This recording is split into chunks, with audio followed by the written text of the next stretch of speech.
So Hare Krishna everyone.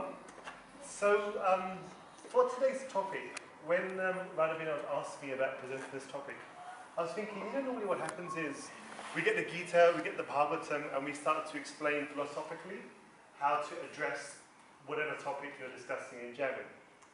So a thought occurred to me that because exams are not just a philosophical exercise, but it's going to impact your life going ahead. And I remember, being in the same situation a very, very long time ago, about 40 years ago. That makes me about 55.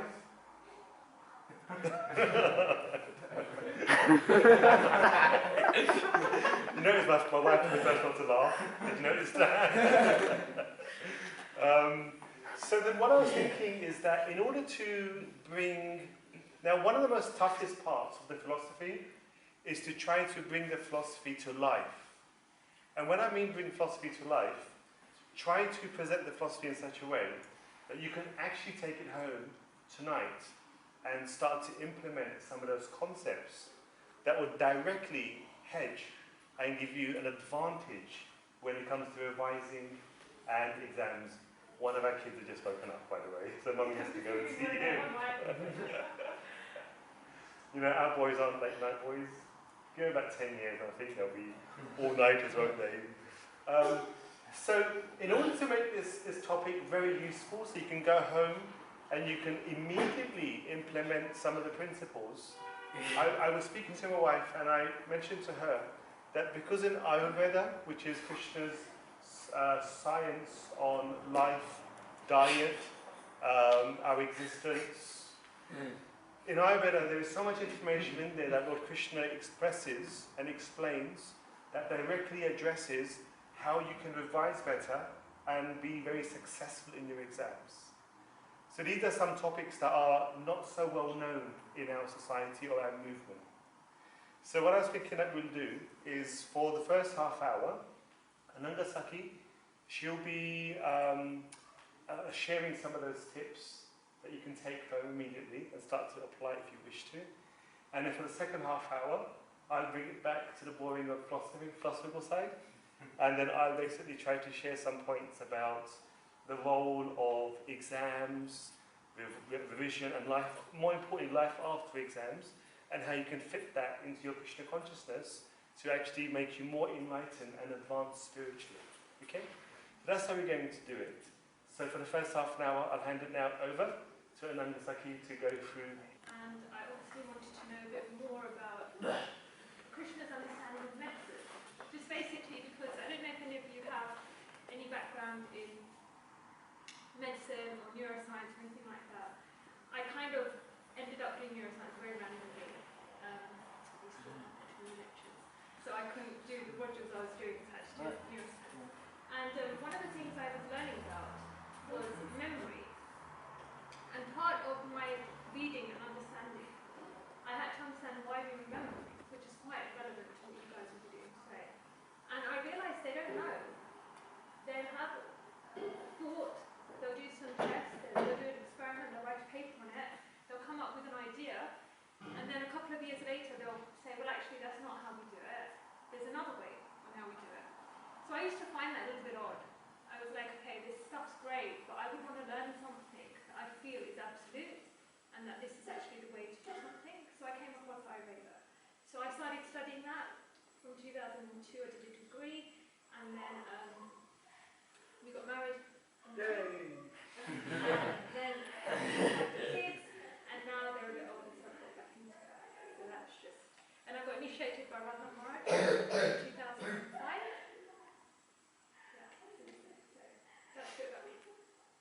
So, I don't want to just talk to you because you don't like hearing my own voice. He does, but I don't. So when he speaks, he'll just talk. But I would like you all to talk to me, and that will make everything that I say a lot more relevant to you, rather than you've heard lectures all day, you've been to school, you've been to university, wherever, and all you've done is sit there and hear someone. I don't want you to do that now. So I'll speak to you, speak back to me, and then we'll hopefully give you some idea on how you can deal with what you're all going to go through in the next couple of weeks. Yeah? So who here has heard of Ayurveda before? Actually, tell me who has never heard of Ayurveda or knows nothing about it. Just raise your hand.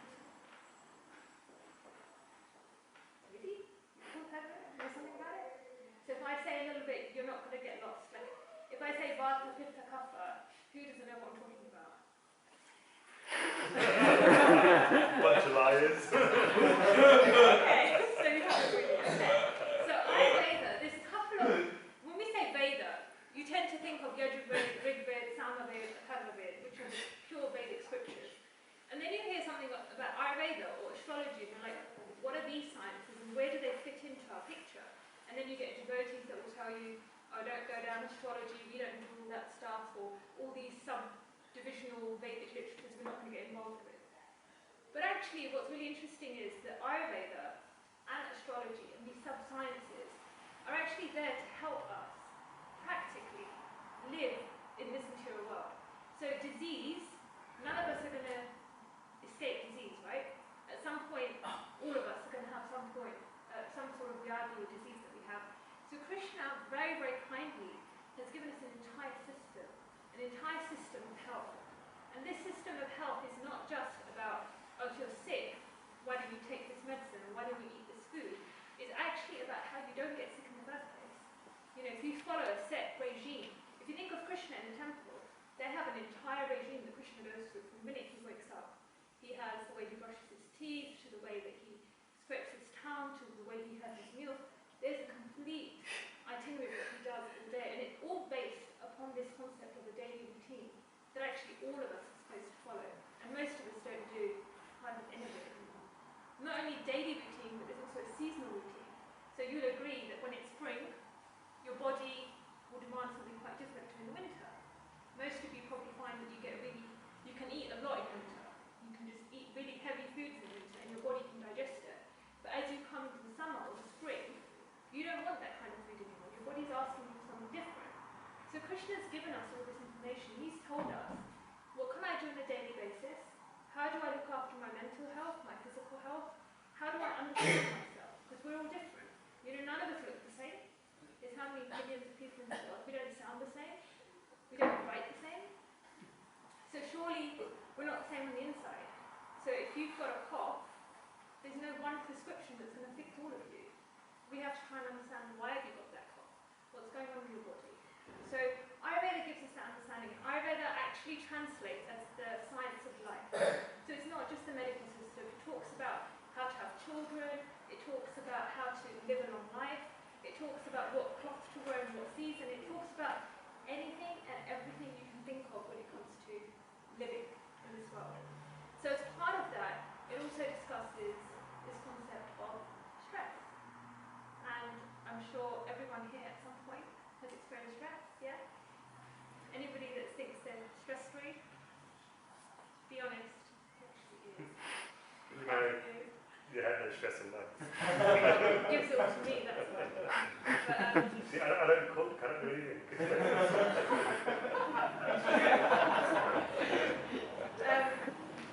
it's throwing me off. Stress. Okay, so tell me, I want to hear from you, either yourself, what kind of things stress you out? Exams. And I really do feel that your generation has so much more pressure than what we did. Like, even your parents are stressed on tablets because they're stressed because their kids can't get into a school when they're 11. When they're at kindergarten, how am I going to get them into the best school? Because if they don't start at 4, then how are they going to get in at 7?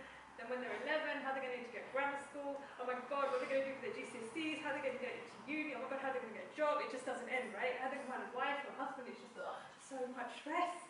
People need to really chill out. But okay, exams. Anything else? Do you want to sit this way? Because I've got such a big circle to look at, whereas you can all... Anything apart from exams stress you out? Mangalarti? I can never make it on Mangalarti, you know. You get embarrassed when you walk in late. All the devotees turn around. I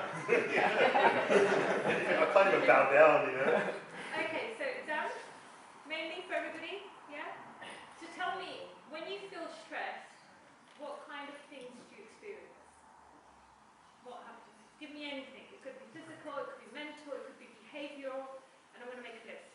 Yeah. Frustration. So you get like a little bit angry at like, little things. Little things that you usually don't know. Okay, interesting.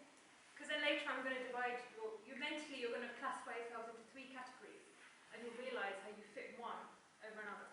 So, okay, frustration. Anything else?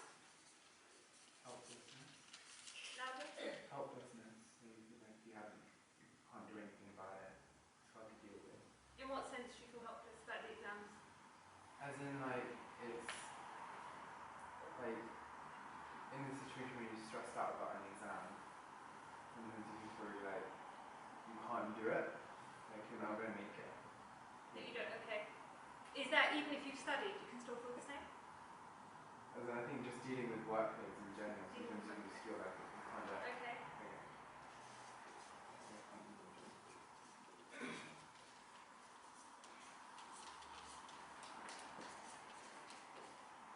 Anything else?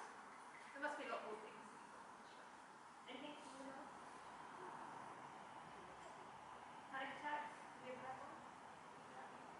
Okay. And what happens when you have one? Breathing goes funny. Everything goes blank. Yeah, Become a bit restless, like your mind kind of all over the place. So you can't focus on like a specific thing. yeah.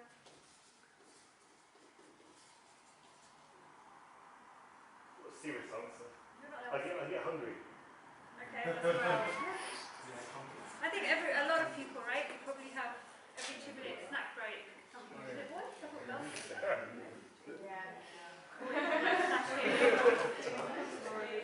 How many of you eat, okay, how many of you eat more when you're stressed? Yeah. How many of you eat less when you're stressed? Eat less. Stop eating. Some people stop eating and they start to lose weight, they can't digest the food, it's like that's the last thing they want to look up. Some people will do the opposite.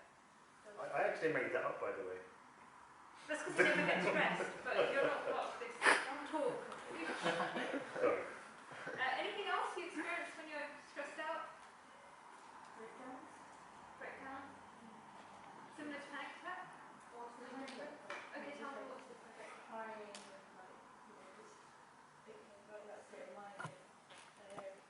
Is that when you're sitting there trying to get your work done, it's not happening? Is that the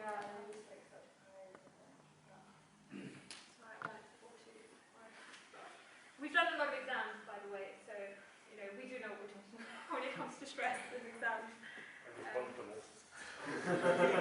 Yeah, I don't know how he got where he got to. Where he's got there. I've got 2 degrees, so I've done a lot of exams. She's done my degree. Anything else? Anything physical? Does anyone get sweaty or clammy and hands? Yeah. Does anyone lose sleep? Do you find that you sleep more? Did you say? I think because and I give up, I just feel like sleeping. I'm just It's I better. just give up. Yeah. Okay. Yeah. So you're going to notice that you're not all going to do the same thing. So someone's going to prefer to go to bed and fall asleep, and someone else.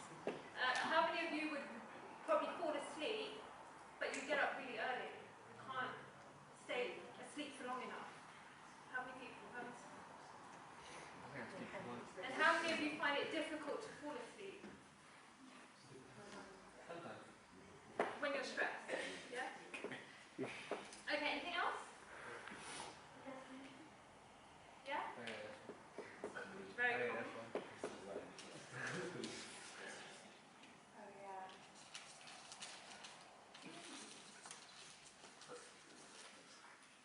Okay, anything else? Anxiety. Anxiety over? Like, well, it's a bit similar to like don't feel can do well, but as in like, you keep on like overthinking things, like thinking, I'm not gonna remember the answer to the question, I'm not gonna, like, negativity. Don't have faith in your capabilities. Yeah.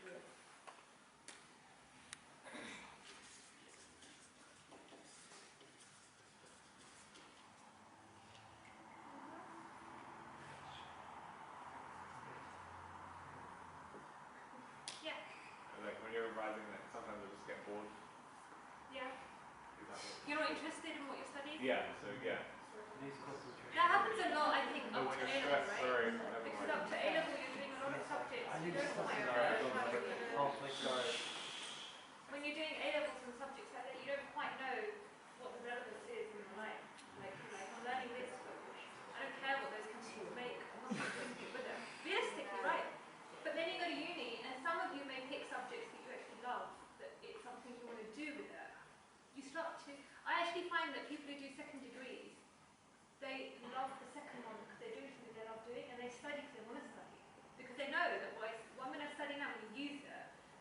earlier on, sometimes you can't quite work out what's the point, right? You don't really get why you're studying it. So you can get bored. Anything else with that? So what Ayurveda says, I mean, it's quite, I don't want to go too technical, I don't want to get too complex, but I'm going to separate into two things. The first thing I'm going to talk about is you as individuals and how you are different, and therefore you will react differently in a stressful situation. That's what I'm going to cover first. And the second thing I'm going to cover is exactly how our mind works and how we can control our mind and use our mind to work in our favour. Yeah? So this will be universal for everybody. And then when I do that, I'll bring in a little bit from Krishna's Bhagavad Gita to explain how he also speaks about the mind. So Ayurveda says that based on the different elements, we're all made up differently. And we're classified into different body types. So I'm not going to sit here and tell you all about those body types, but for now, I'll just categorize three. You could say one is like the air element, one is like the fire element, and one is like the earth, water element. And you'll find that every person has a different reaction to a situation. And you'll find you'll probably get categorized into either two. Normally you're two. You could be all three quite equally, or you might be predominantly one. So let's take the air and ether element for now. And yeah, and you can start to think, does that categorize me? So these people, they'll get very anxious. They're always anxious. They get stressed out very quickly. You also find people's tolerance to stress is different. Some people you'll find, why are you so chilled out? You've got an exam, how come you're not bothered? And then someone else is just constantly like stressing you out because they're talking to you about it so much. I don't know how I'm going to do this, or I haven't got enough time, I've left it too late, I haven't got this, and I haven't got that. They're actually stressing you out. That's more of the airy person. They constantly have no faith in what they can do. They're worrying needlessly. So some of the things that were brought up here, they can't fall asleep. They find it really hard to fall asleep. And they'll stop eating. They actually don't eat when they're stressed. They'll stop eating, they'll lose weight very quickly, and they'll find they can't even digest what they're eating. They just become quite restless about everything. Then you'll have someone who's more of the fire element. Now these people are very competitive, and they're generally very intelligent, and they're generally very high achievers. So they already have this sense of competition with whatever they're doing. But what they do, and someone mentioned that they had this, is they become frustrated and angry. They get angry at the smallest things. That's their way of expressing their stress. So they tend to express it more with emotions. So frustration and anger, they'll take it out on people around them because they've got a competitive streak in them, so they want to do well. They'll also probably eat more. They like to, because they have good appetite, they can constantly eat, constantly digest. At the same time, they'll sleep, but then they'll wake up early, their brains won't switch off. What else will they do? If they get overly excessive, then they might end up with skin rashes. They might end up with ulcers, stomach problems. It's very common in the 30s. You know when you start going to school, to work, you actually enter the age of what we call this fire element. Everybody goes through that age. And you'll find everyone's quite stressed in the world. They're eating all the foods that are wrong for them. They're losing their hair, they get stomach ulcers, they drink a lot of caffeine, smoking, alcohol. All of these increase that fire element. So that would be more the fiery person. Then you have the earthy water person. Now that person is quite slow, lethargic, composed as a person.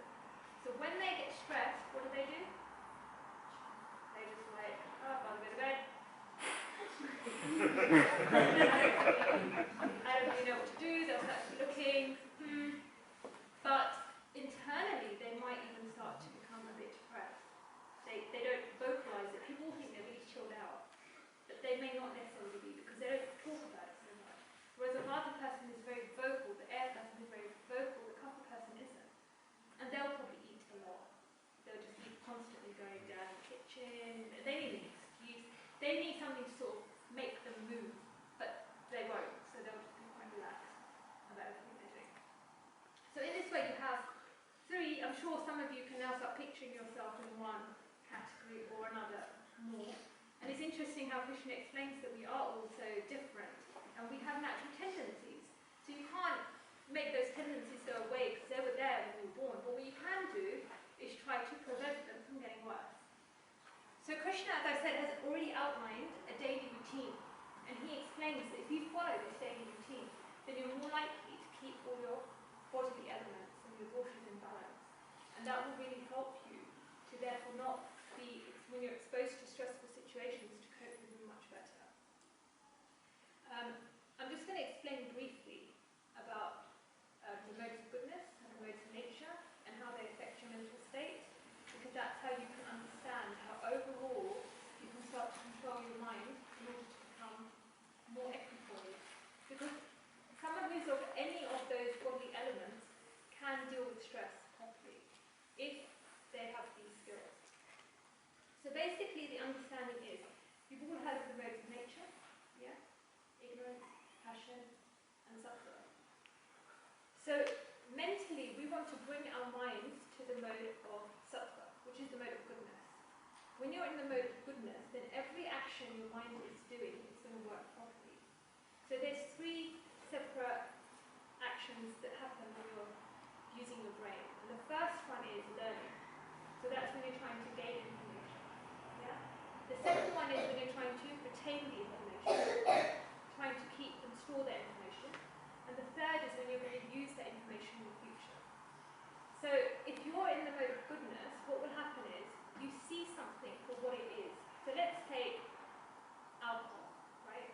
Someone who's in the mode of goodness will see alcohol and will understand what alcohol is about and what it does to them.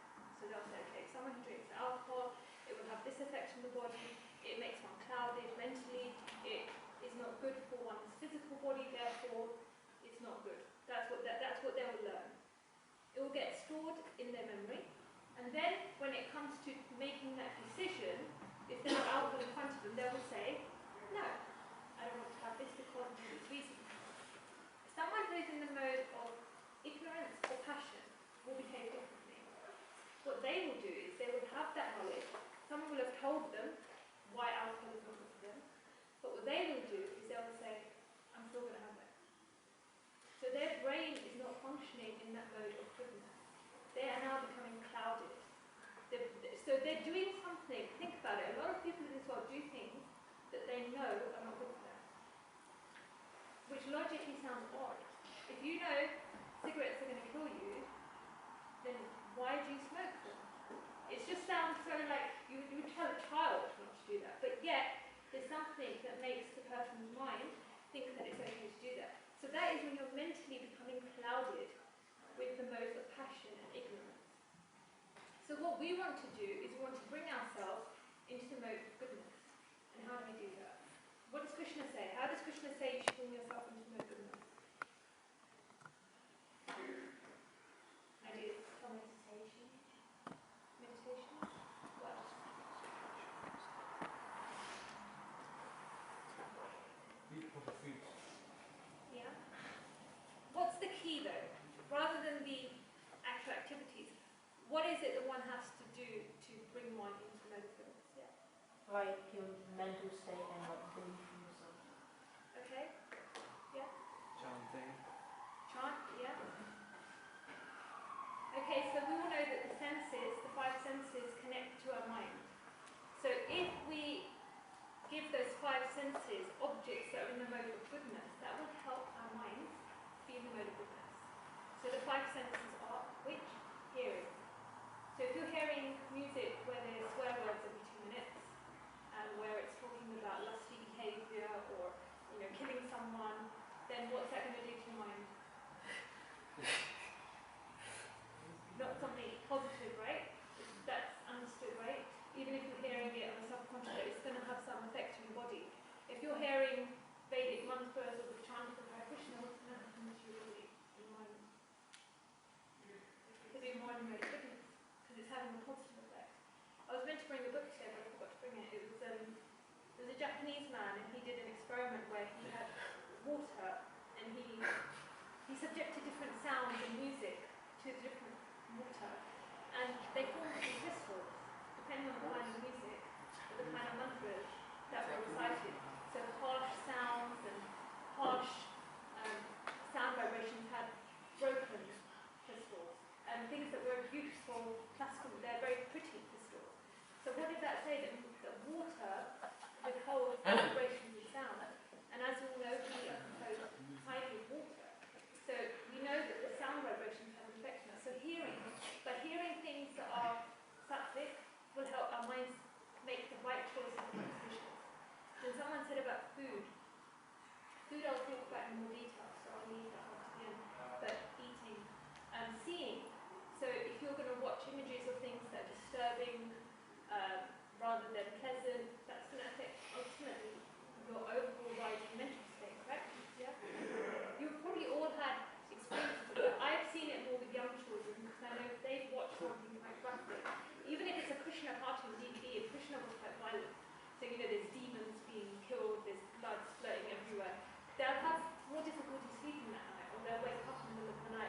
children, if you apply oil on your body, it has instant calming effect. You instantly feel more grounded. You feel there's more clarity. So using oil on the body on a daily basis will also really help you to feel clear when you're trying to study. You can use oils like sesame seed oil, coconut oil, any of those kind of oils will help. You can even use essential oils, burn them in your rooms, peppermint oil, lavender oil. They really help to clear the mind. So that's the second thing. The third thing is food. So what kind of food do you find you snack on? Crisps. What else? Junk food. Drinks. What do you drink?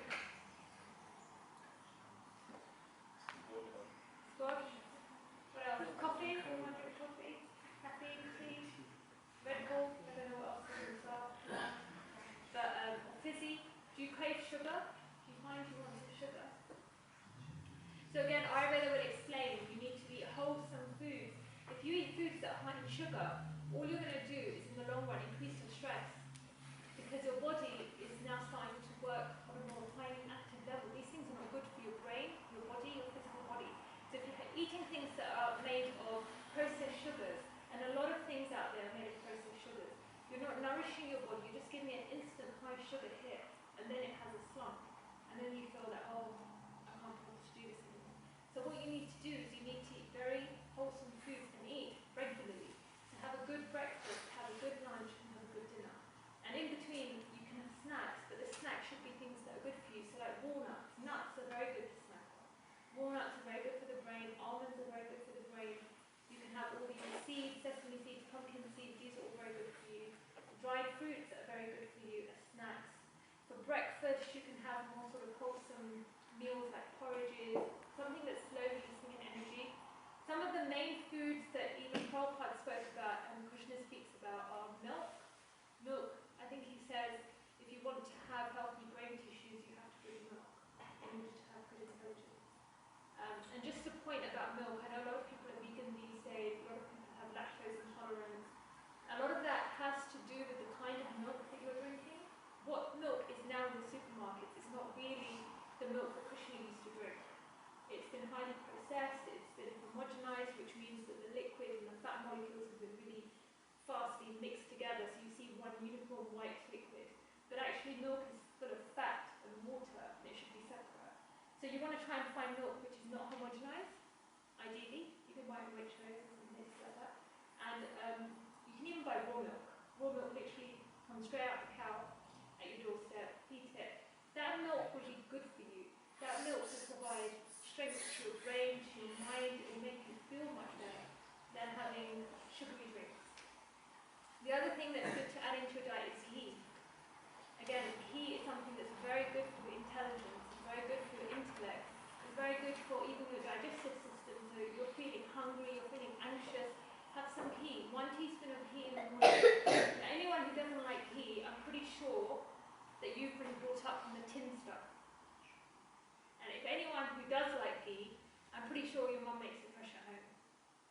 Yeah, so who likes ghee here? And do you have the fresh kind? And who hates ghee? You need to go and find the fresh kind, and you can make some for you. Because it's completely different. And it's so good for you. So if you're one of the anxious people, when you wake up in the morning, have a teaspoon of ghee on an empty stomach. And you'll feel so much more rounded after you have the ghee. Have warm milk in the morning. Have nuts. Have fresh fruit and vegetables.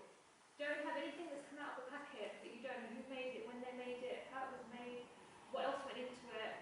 Have something that's freshly cooked. And eat small and often so that you're constantly feeding your body and your mind. But eat good food. That's going to help you. You probably don't think that it will make such a big difference. But have you ever had a meal and after that you can't think straight? Yeah? So naturally you can have the opposite effect as well. If you have very heavy, sluggish foods, you sometimes have a slump. You know, if you're going to school and you can't think, someone's asking you something, you're not clear. In the same way, the right foods will make you feel very uplifted and very good, and you'll absorb what you're learning much better. So whatever time you spend studying will be a lot better. Sleep is actually really important, not only from a modern science point of view, because actually, in order to make your short-term memory into long-term memory, you have to sleep. So you sometimes will find, if you're reading a book, if you've read for maybe an hour, do you fall asleep? Yeah, it's not because you're tired, it's because your brain is telling you you've got to switch off because what you've read now has to be turned into long-term memory. So it's very normal to need to sleep. So you're not expected to sit and study for long periods of time. But sleep is important, so try not to reduce your sleeping hours at night time. Go to bed at a good time and wake at the right time. You'll find everything is much more effective, the time that you spend studying, rather than trying to cram in the night before an exam. That's the worst thing you can do. So many doctors do it, by the way. They go, this is how most of your doctors became doctors. They just studied for like a week or two before their exam, stayed up all night, wrote the exam, and then you ask them 2 weeks later and they, what? I don't remember. Because it's short-term memory. So what you need to do is you need to study in small doses and make sure that you get very good rest, especially days before your exam. And you can always use oils and stuff, and it's really good for even wearing when you're going into exams because it helps you calm down. And the only other thing I wanted to mention was about meditation and chanting. So meditation controls what we call the life air of the body, and this is called vayu. So you might have heard of pranayama, which is prana, yama, which is control of the prana. So it's this prana air which causes stress. It's this vayu, this air element, which starts to go all over the place and starts to make you completely anxious. So when you learn to do these breathing exercises, but all you're doing, you don't have to do any complicated, rounded style of pranayama. Literally, you can just literally sit there, close your eyes, and just meditate on your breathing. Do 5 in-breaths, controlled, equal element of 5 out-breaths. And instantly you will feel calmer, grounded. So even before you sit your exam, take 2 minutes out while the invigilator is doing what they do and just do some deep breathing. Calm your body down. The stress hormones that are released in the body, they're good if they're short term, but they're not good for long term. They start to cause a lot of problems in the body if you have long term stress. So you want to try and keep yourself calm. Chanting, also, what does chanting do? It keeps your mind very calm. It keeps your mind very focused. So chanting is there because for some people silent meditation is obviously very difficult. But chanting the holy name of Krishna will help to keep your mind focused. So whilst you might be thinking, I've got so many things to do, how do I fit everything in?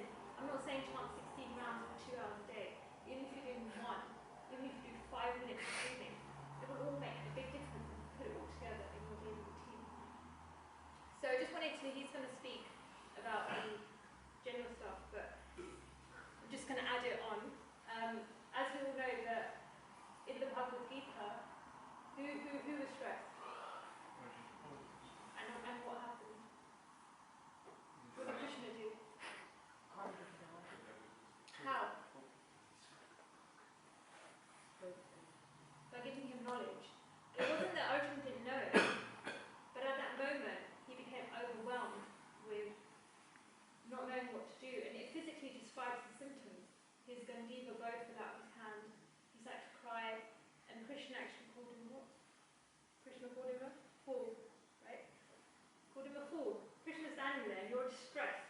You don't even do your life, and then God says you're such a fool. He actually said to him, you're not even a man, right? You're impotent. Which is like a bit of a bad thing to say to someone who's a bit stressed out, you know? They don't want to kill their grandfather. They don't want to kill their teacher. And Krishna's laughing at them. Why? Because they haven't, people want to understand the real purpose of life. So it's the same when it comes to us. Why do we get stressed?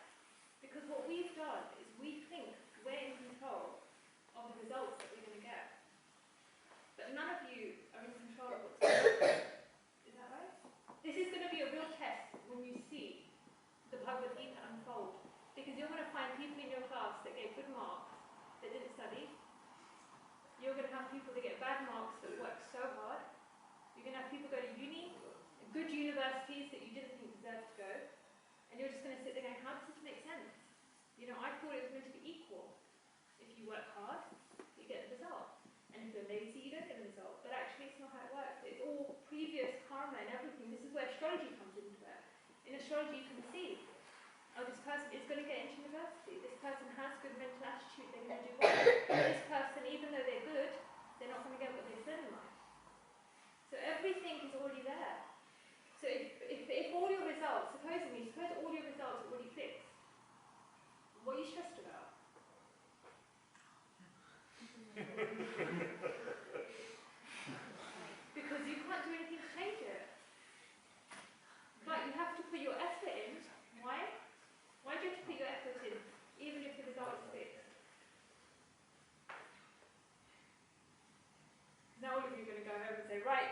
you lost in time. Because if you don't do your karma, then in the future you're not going to get your result either. Because you've put holes in it. So you have to keep creating good karma, you have to keep doing your action, but certain results are already fixed. So the idea is, Krishna says in the Bhagavad Gita that people believe they are the controller, but that is wrong. He's telling Arjuna, no matter what happens, Duryodhana and everyone are going to die in this battlefield. Their death has already been determined. So why are you lamenting? You do what your position is. Do your prescribed duty. So as students, your prescribed duty is to put the best effort you can possibly put into your education. But the results are not in your hands. On the day of the exam, you could come down with a fever. You could just not think straight. What are you going to do? There's nothing in it. You could end up having hurt your foot or something, or end up in hospital and you can't even sit the exam. What are you going to do?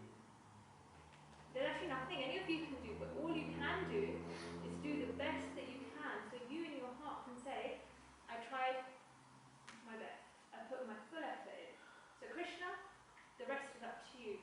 And actually, when you let go, it's the best feeling. Because you don't have stress.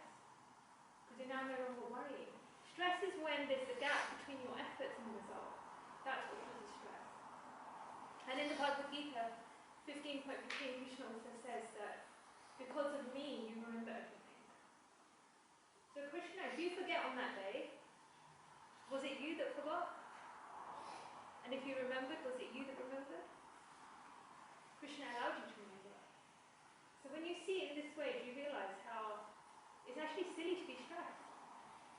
Because the stress that you're feeling is unnecessary. In fact, you just do your effort, you live a life in the mode of goodness. What you eat, what you speak, what you hear, your activities, do everything in the mode of goodness, and try to do your best, and the results will come. So that was my half an hour intro.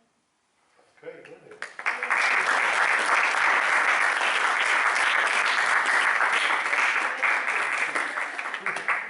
First time I did that, you know?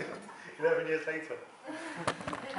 Did you want to ask her questions, or do you want to think, what would you prefer? After you speak. Do you have any questions you want to ask immediately? I think just speak, because I thought...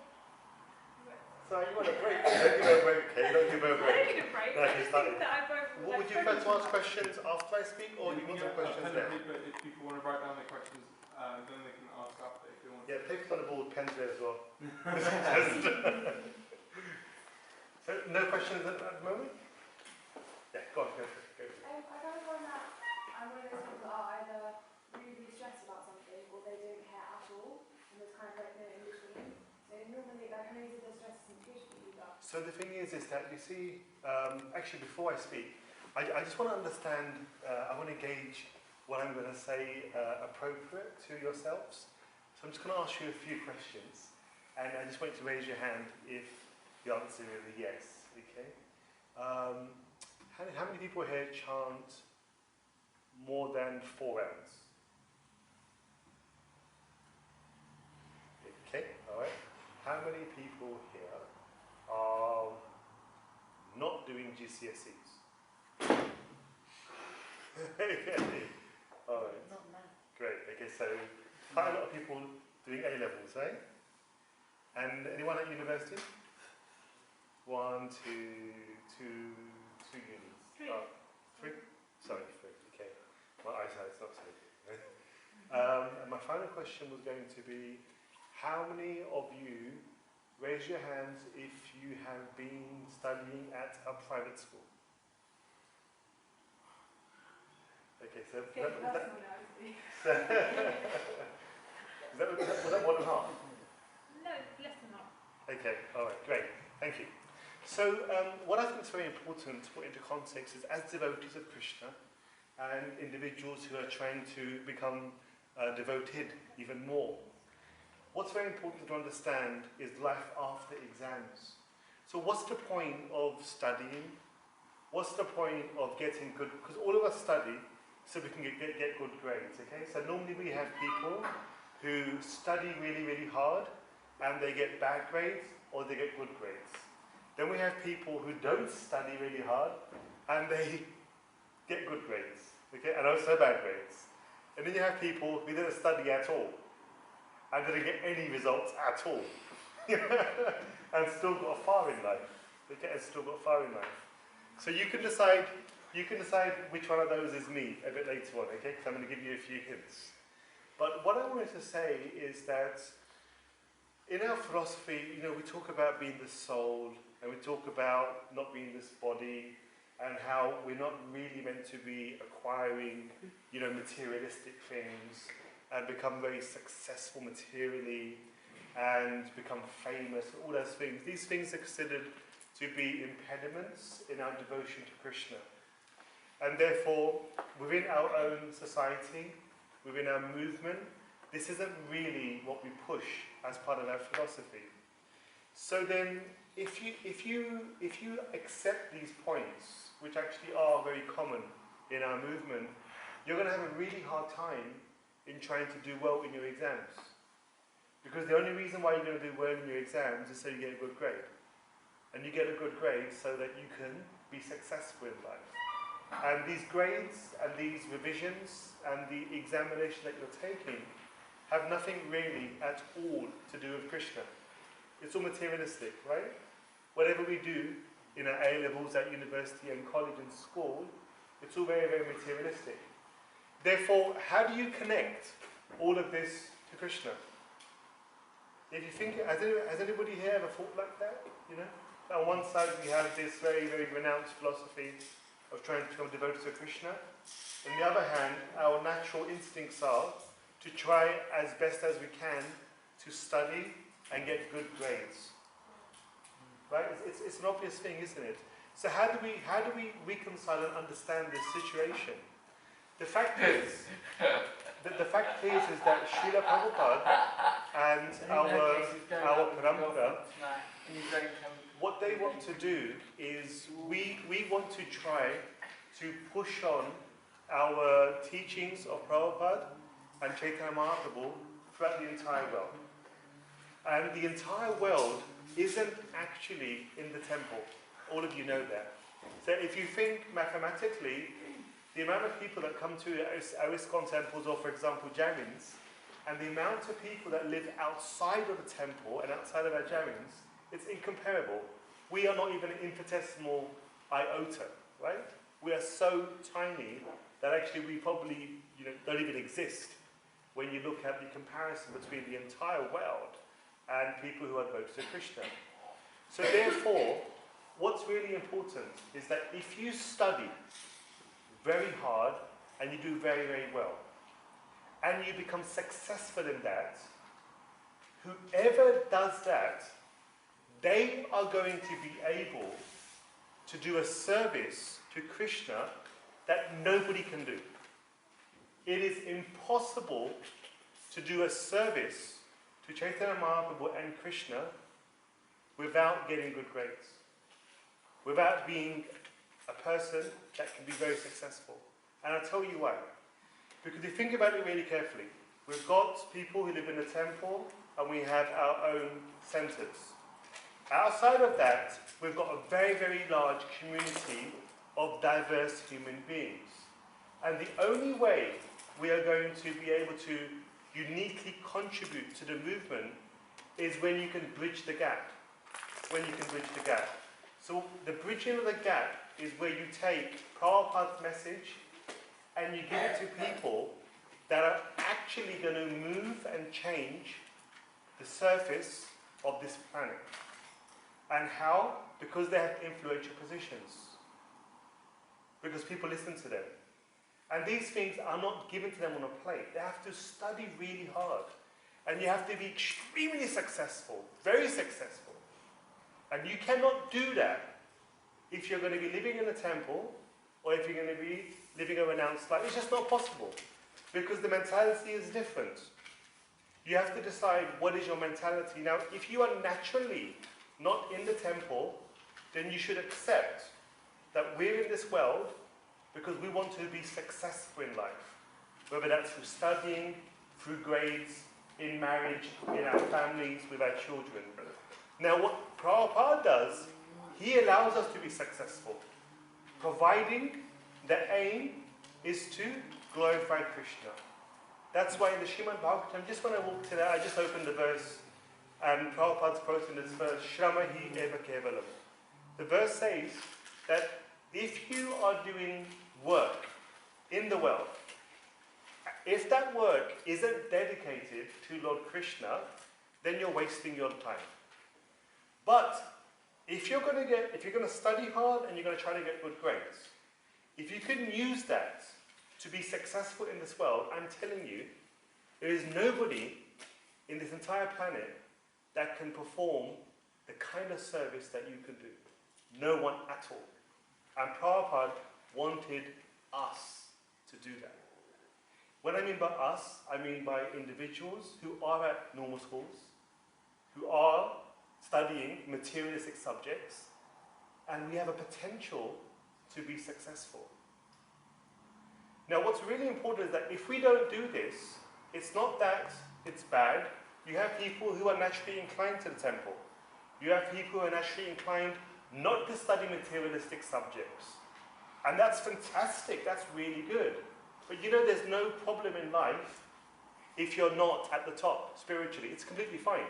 Because that's what Prabhupada allowed us to do. That people that are materialistic, even you can actually engage your life in Krishna's service. So I'm not trying to say that one is better than the other. What I'm trying to say is that because all of us here have something in common, therefore let's be the best in that. Now I'm just going to give a few examples, okay?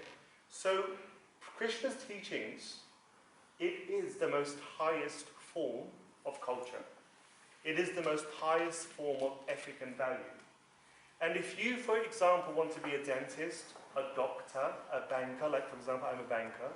If you want to be a member of parliament, a politician, if you want to be a judge, no matter what occupational duty you want to go into, if you are going to be transparent spiritually, you are going to get the most respect and the most highest position and opportunities than anyone like you would get without being Krishna conscious.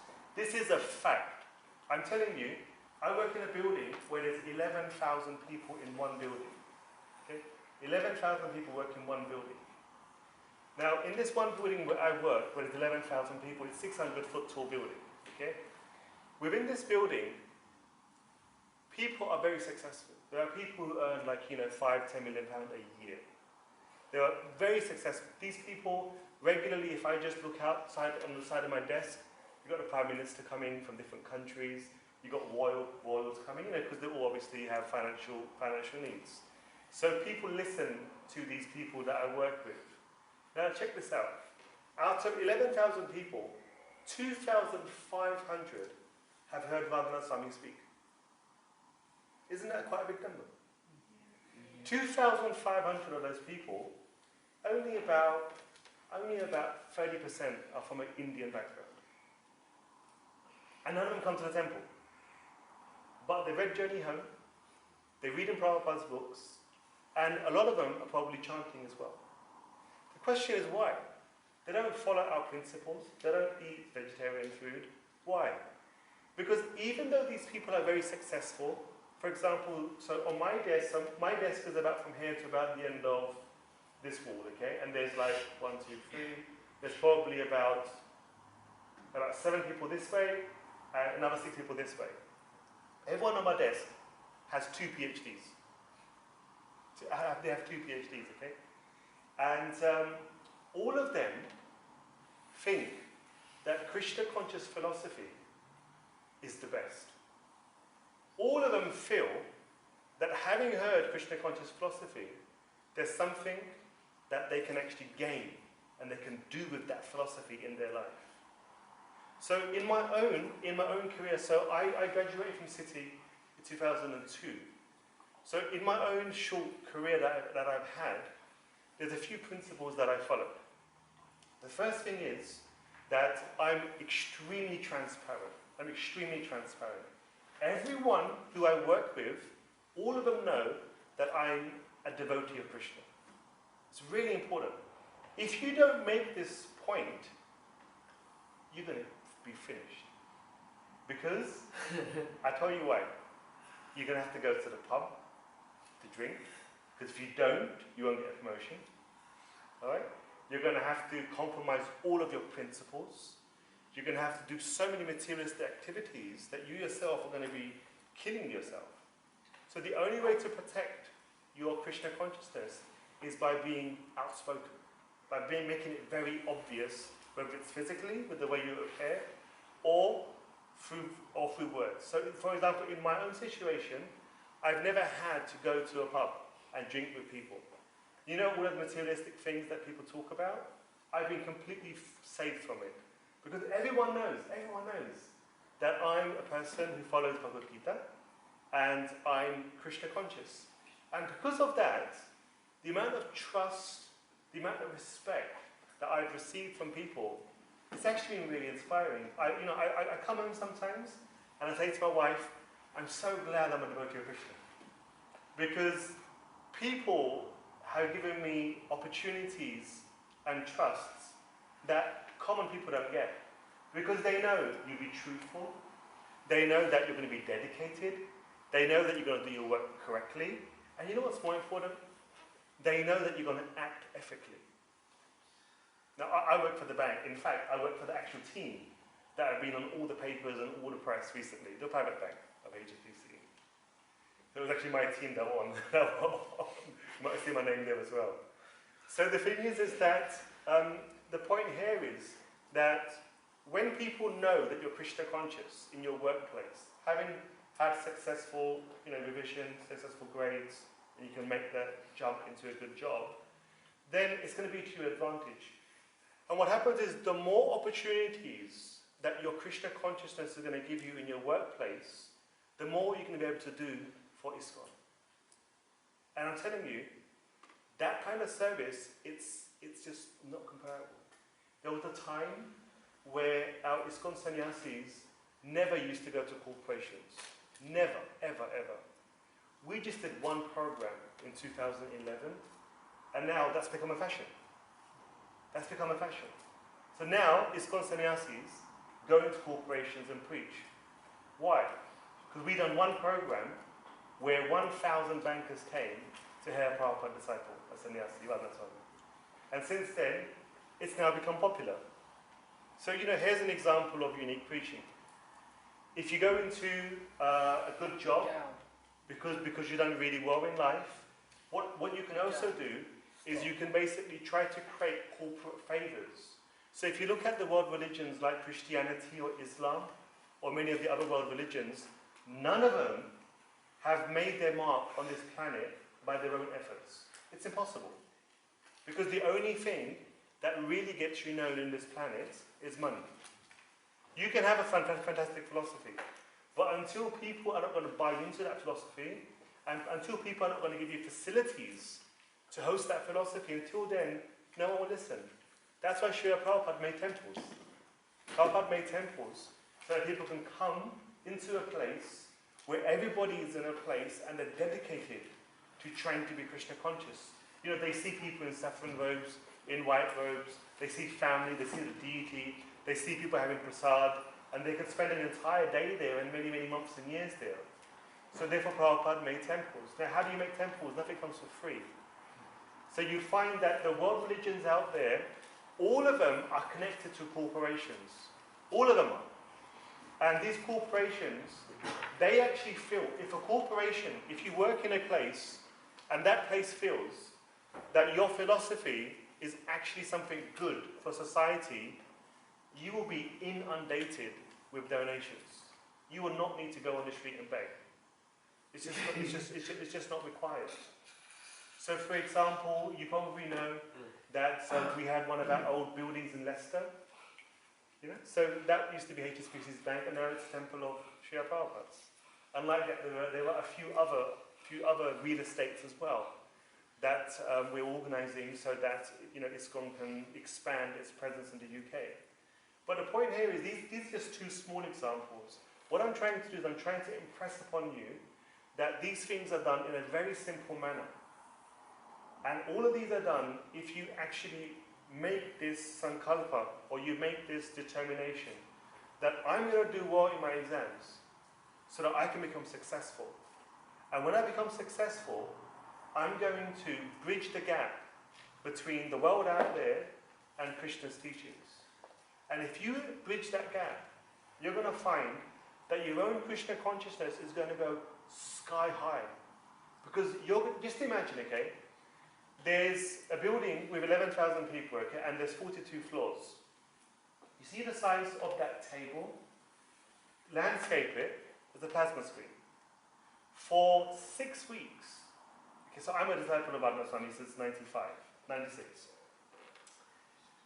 A plasma screen like that on 42 floors, on each floor there's 6 of those.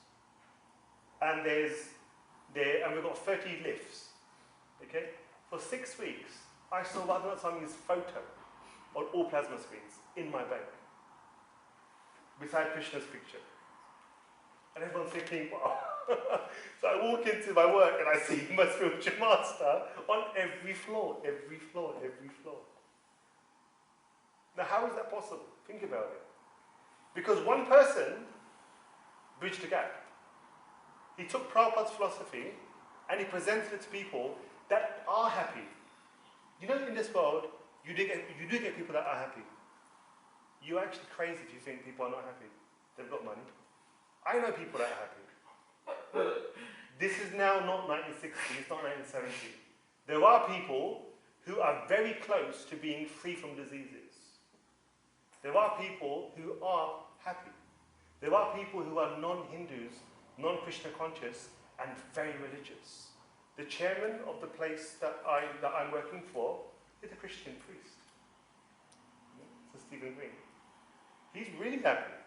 He's got Jesus Christ, he believes in God. On weekends, he does Baptists. You know, he's a proper priest. He's the chairman of a $3.11 trillion bank. It's a priest. It's amazing, isn't it? The people are happy. But even though people are happy, we can still add Krishna into their life. And I've seen it. Just imagine how I feel when I walk into my workplace. You know this workplace, people say it's Maya, and you're going to fall down, you're going to become materialistic. Imagine how I feel when every morning I put on my suit and my tie, and I drive and I take my train to work, and when I walk into my work, I see Krishna's pictures everywhere. And my wife and my kids, they came to my office a few weeks ago, and they were shocked to see how so many people know me. You know, there's 11,000 people there. How comes wherever I'm going, everyone's saying, hi Surinder, hi Surinder. How is that possible? Because I bridged Krishna consciousness to them. See? When I do my programs, we get 1,000 bankers coming, because we haven't got a space for anything larger. And I'm on the stage, and they can see me presenting Krishna consciousness. People want to become my friend. They want to confide in me.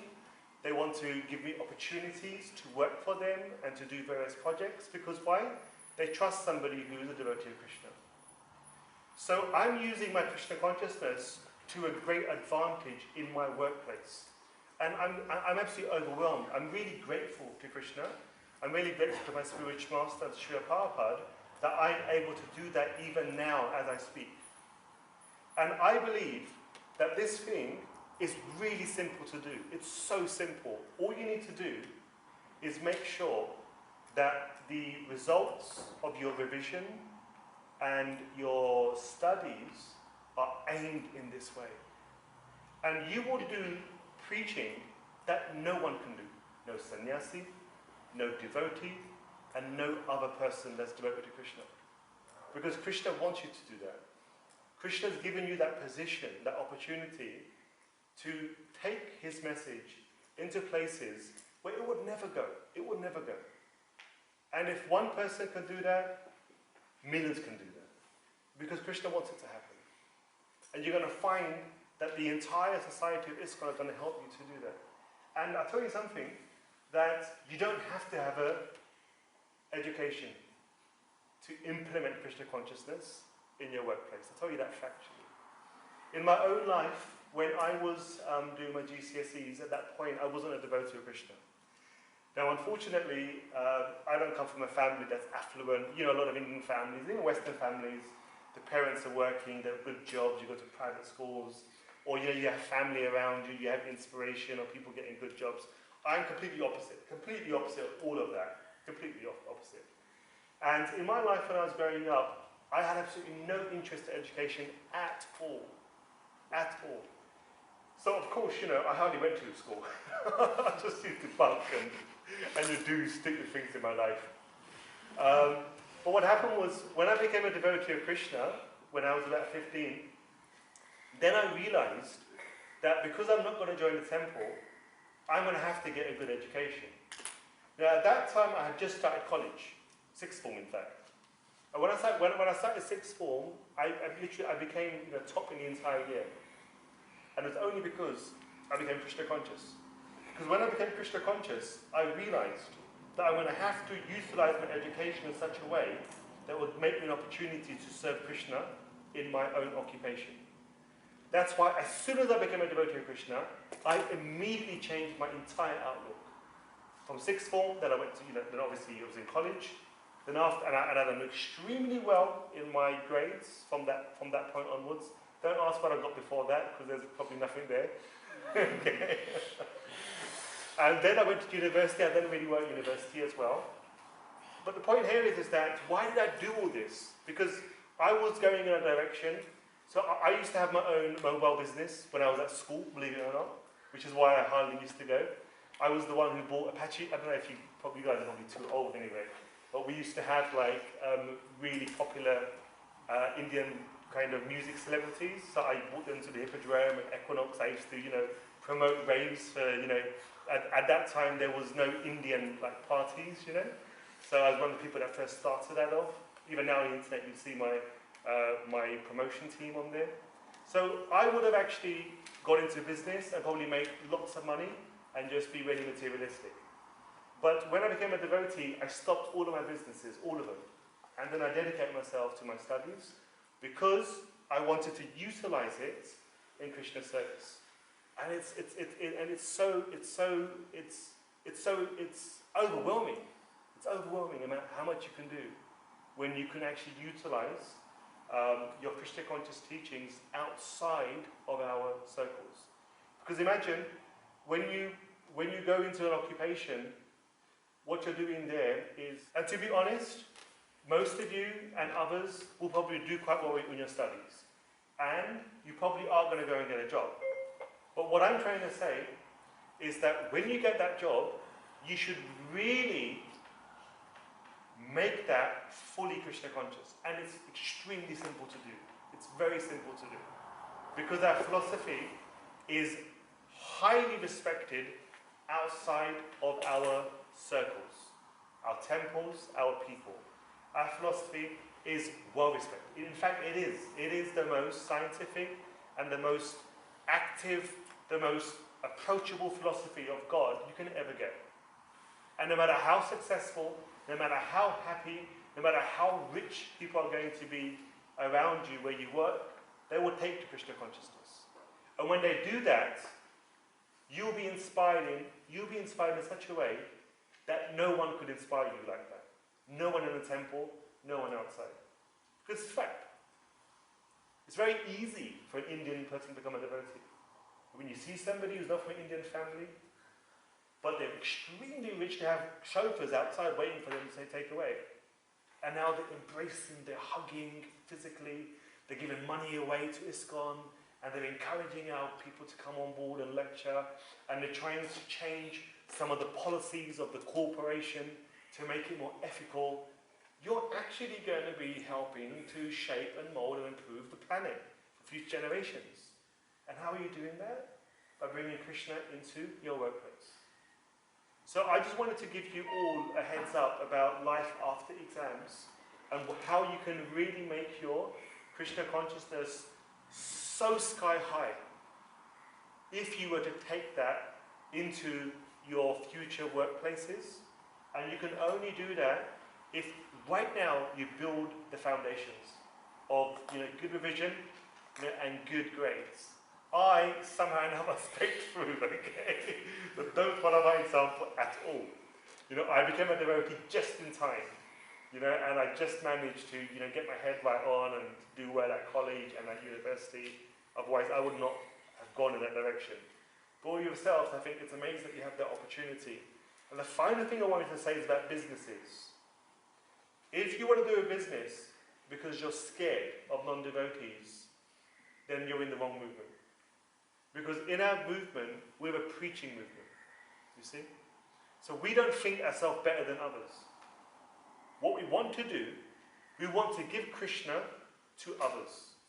And the only way you can do that is by embracing the world around us. If you run away from the real world around you, then you're going to miss out that special mercy that comes when you preach. Now, I'm not a person, I manage the money of people that are business, well, high net worths because of private banking. Now, I personally don't feel that for me opening businesses is useful. Because in my own situation, when you work out in a corporation, when you work out in the world, you actually develop.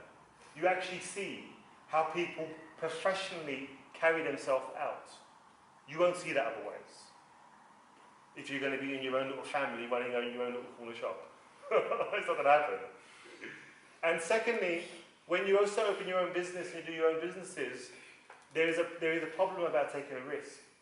If you're not from, an affluent background and you don't have a lot of capital, then there's a huge risk of failing. Especially because nowadays, there's always someone better than yourself when it comes to commerce. Because the competition between a small business and a large enterprise, the gap is too big. Nowadays, if you have a small business, it's not going to last for too long. And the other thing is that when you open a business up as well, it's very difficult to try to utilize that in Krishna's service. Because what you're going to be doing is you're going to be spending all of your energy, all of your efforts in trying to just break even. And it's really difficult in just trying to break even. After you break even, you start making a profit, then you can think about, after your own expenses, contributing to the temple. But the temple don't need your money. What they do need is people. And the way you can get people is by preaching. And the way you can preach is by getting out there in the world. So I'm not against businesses. But what I am encouraging you is to see outside the box. Don't try to feel that you have to be around your own people. Because that's not preaching. Preaching is where you're going to say, right, you know what? I am convinced about Krishna.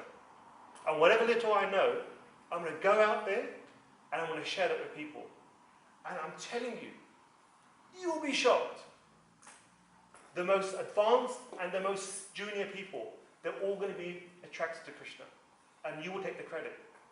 And Krishna will get that credit in your bank of devotion.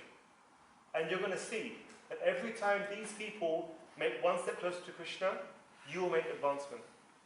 And then the entire community of Society of ISKCON will be behind you to support you. That's the only real way that we're really going to try to make our philosophy more kind of, universally accepted, and also increase the profile of our movement. It's not going to happen by remaining amongst your friends, doing all the spiritual things, and just trying to break even. You're going to spend your entire life in just trying to make a little bit of money, and then hopefully contribute some money to the temple. But that's not actually us. What we want to do, we want to bring the entire globe, all people of all types, and make them Krishna conscious. And you can only do that when you become one of them, when you're beside them. So that was my motivation about trying to be successful in whatever little I do, and that's what I want to share with all of you here today as well. Life after exams is amazing, and you all have an opportunity to perform Krishna conscious service in a way that cannot be replicated by anyone else apart from yourselves.